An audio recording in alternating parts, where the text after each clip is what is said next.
no matter how many lies he tells, I am not banning fracking, period. Joe Biden once again reiterating his stance to Pennsylvania voters that he is not banning fracking. It's a different stance than he took the time during the primaries. In fact, even SNL poked fun at his position during a spoof during last week's VP debate. Take a listen. Joe Biden will frack you so good, Pennsylvania. And while I personally wanted to ban fracking, now that I know Pennsylvania loves it, I just want to say this. Yous guys can bet on your Wawa cheesesteak hoagie and all the water in Schuylkill River that Joe Biden ain't banning fracking. Go Wiggles. All right, joining me now, Republican Congressman Guy Reschenthaler of Pennsylvania. Congressman, it looks like they're all in for fracking, although there is some nuance even to this new position, right? Federal lands, new fracking, yada, yada. Is it enough? I mean, will Pennsylvania voters see through this, so to speak? Charles, the Pennsylvania voters are too smart for this. And frankly, it's insulting to the intelligence of my constituents that Joe Biden has now flipped like a coin on this issue. He's been caught at least 5 or 6 times, dead to rights, being caught on camera saying that he wants to ban fracking.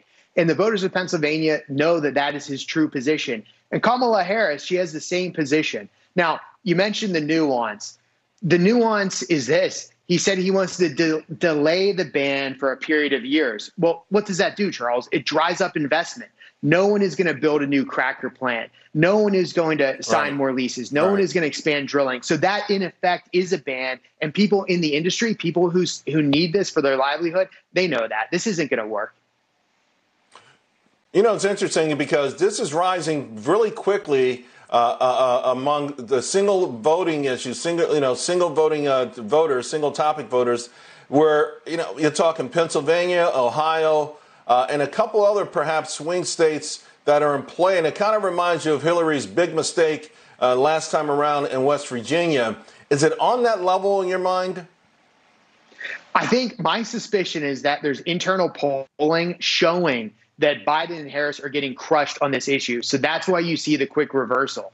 But again, people in this industry know that Trump is the one that supports fracking and taking advantage of energy exploration. Joe Biden and Kamala Harris, the far left Democrats, they have a much different position. And Charles, if I may say this, it's not just about fracking. It's also about the petrochemicals that are used in advanced manufacturing. Try making a cell phone without petrochemicals. Try making sports equipment without petrochemicals. It's almost in everything a consumer buys. It's just unrealistic. Yeah. Energy production aside, it's unrealistic for manufacturing in this country to ban fracking. Right. I guess the idea is that we don't have to worry about making those things since we'll offshore to China anyway. That would be their problem. And before I let you go, in less than a minute, just the latest on this never-ending saga for stimulus. Any idea where we are right now with this?